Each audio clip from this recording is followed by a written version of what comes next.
8:05 right now. Tired of winter yet? Well, today's going to give you a little taste of spring, but maybe a cruise is in your future.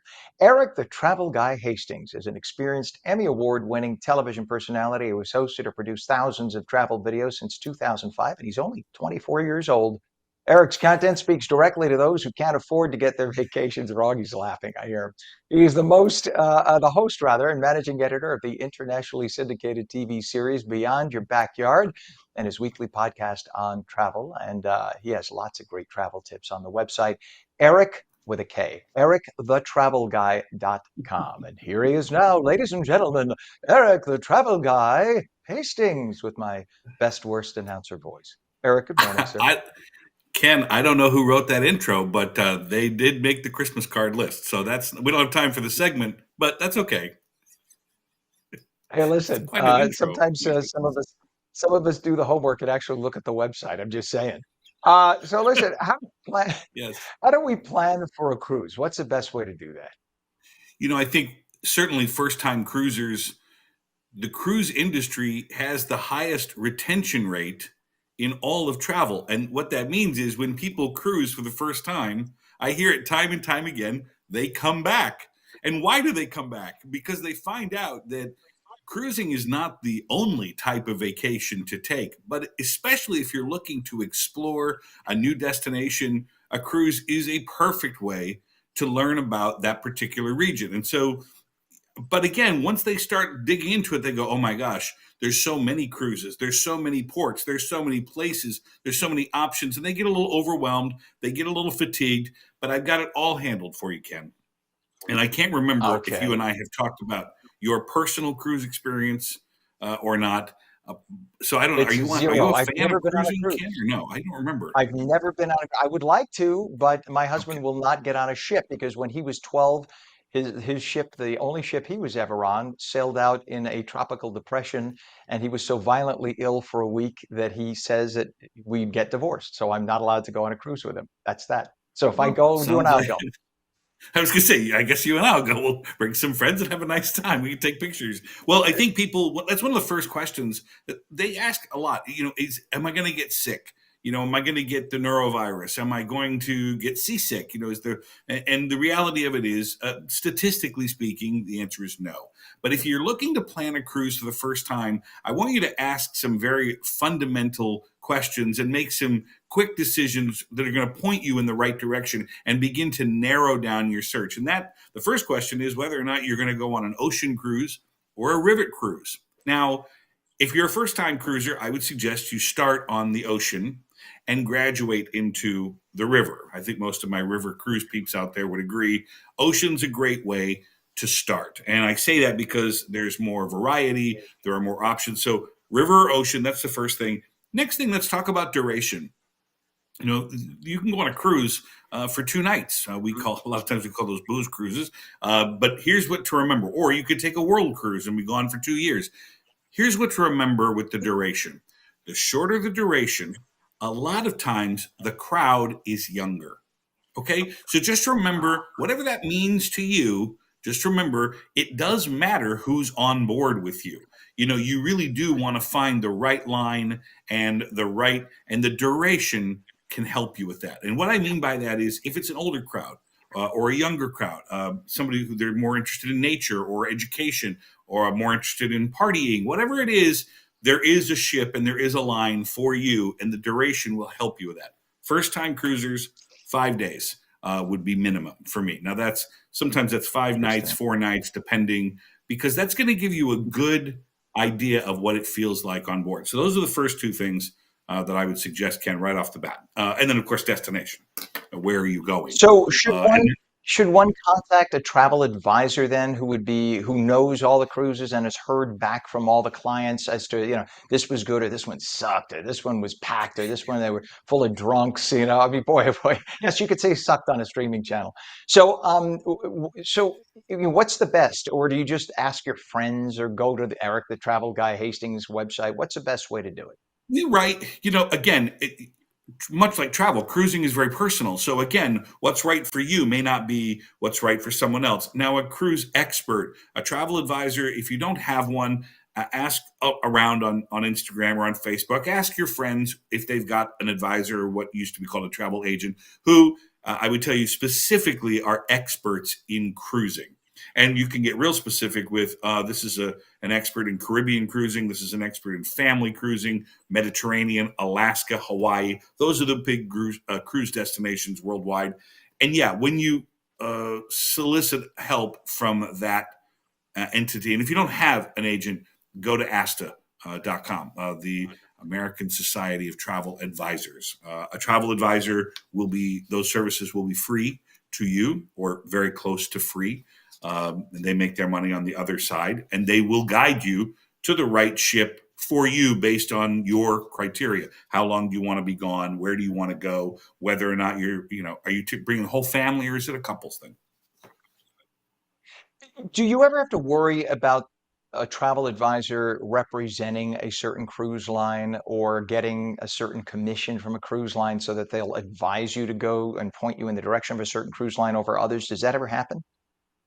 What I know about that question is that is a logical question to ask, but I know you, Ken, don't actually want to know the answer to that because it's a very pessimistic view of the world, and you don't see the world that way, nor do I. Of course, travel agents or travel advisors make commissions. Does that influence their decisions?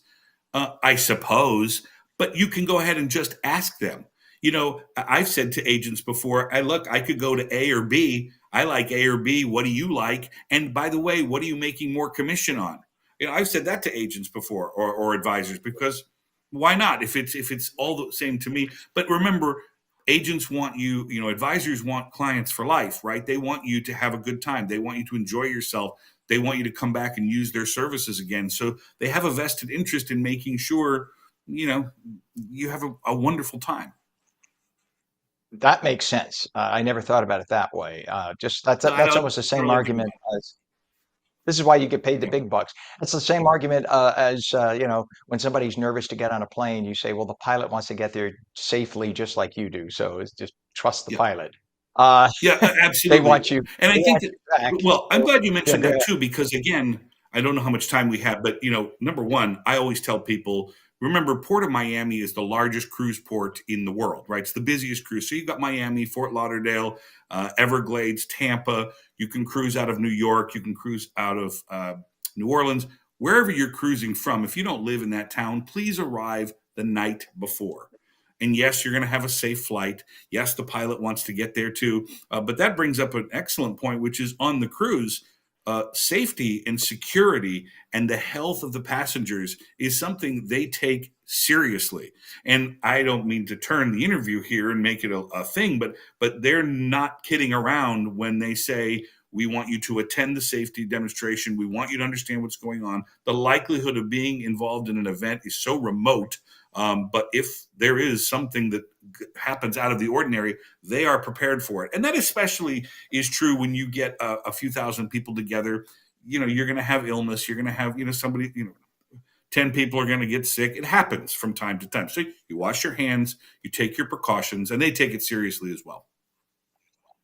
And what about insurance? Does it make sense to buy travel insurance when you're getting on a cruise, especially if you've never been on that particular cruise line before? I recommend insurance, especially if you have pre-existing health conditions. It's really more for evacuation, and again, the likelihood of needing emergency surgery, even when you're in the Caribbean, it doesn't. That can be rather expensive. So I say yes, depending upon where you're going.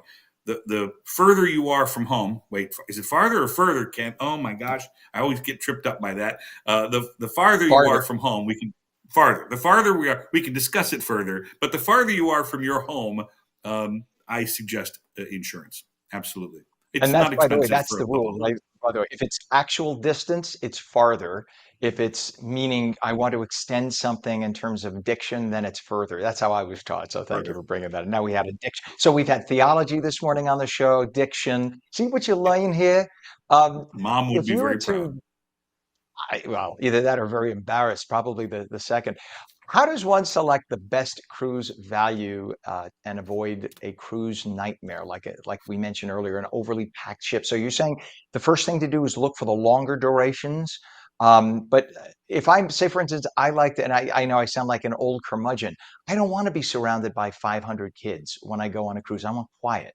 So in that case, should I look for the longer duration and maybe just you get what you pay for? Is that what you're looking at this point? I think it's interesting. The first time I was on Royal Caribbean's, I think it was one of the Icon classes. Remember, the largest cruise ship in the world is the Icon of the Seas, 2,800 cabins. It's a lot of people. It's 5,000 people on board. And I remember walking, we were shooting an episode of the TV series, and I remember walking through one of the main promenades, and I was like, wow, it doesn't really feel like I'm traveling with 5,000 other people. Yeah, there are other people around me, but it doesn't feel like that. Cruise lines are very good at dispersing their guests, and those ships are larger than you can imagine. But I can tell you right off the top, if you don't want to travel with kids, don't get on the Disney Cruise Line. You may be a Disney person, but if you don't want to be around children, don't be on that. I would travel during the school year. The likelihood of having children on board goes down just a little bit. And your advisor will point you in the right direction of this line is not very kid friendly. Look at Virgin would be one where you just have adults on board. So yeah, there are certain parameters that are pretty easy to navigate if you ask the right question. And by the way, you can ask the line itself. That's another thing that people don't realize. If you have a question about Carnival, you should call Carnival because Carnival owns Princess, Carnival. They're the largest cruise operator in the world. They have like whatever 14 brands that they operate ships on. And you say, I don't want to be on the board with kids. I don't want to be on the board with young people. I want to be all old people, right? 75 plus, the wheelchair brigade, we call them. Fine. They'll tell you, well, go on a Cunard ship out of Brooklyn, no problem. I mean, it doesn't. The cruise They have more industry, emergency rooms on board than they do have they staterooms. again, the cruise line is ambivalent. They don't care. They're like, hey, if that's your thing. Some people don't like to travel with casinos on board. Okay, there are True. ships that don't have casinos on board. And by the way, Ken, most likely for you, to be just frank, I would tell you to go on a river cruise. I think you would love the education, getting into the smaller ports. It's usually a little more upscale crowd because you're kind of fancy, Ken. You're a little fancy, like me. So that's why That's we me. get along. That's You're learning something. You're having excellent food. You're with like-minded people who can, afford to take a week off or 10 days off. I would tell you that right away over river. And Chris And you're can, in smooth. spend. It's smoother. You don't have to worry about rough waters because the river. Well, How rough can the river be? I mean, for the most part. look. First of all, I mean, hello, we invented radar. It's not like the cruise ships. It's not by chance, and it's the Caribbean. If you're in the Caribbean, it's the one of the calmest seas in the world is the Caribbean. So like you're floating around these boats, they don't go as fast as they can go. They avoid storms, and if, by the way, they say, well, here's what happens sometimes, but people do complain about this, and I appreciate the fact that they do, but occasionally you'll be in a tender port. Okay, now this is rare. A tender port means that the boat or the ship anchors out at sea, and then you take a smaller boat into the port because it's not deep enough for a big ship to get in there. It's called a tender port. Well, occasionally the wind will be just high enough that the tendering is it's complicated and can be dangerous.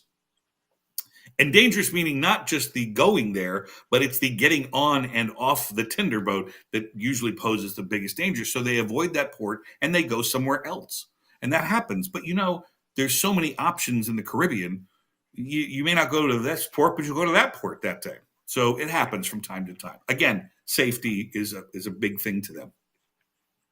All right. Well, this is great advice. Now I want to go book a cruise. Travel expert Erik the Travel Guy Hastings, found at Erik with a K, erikthetravelguy.com.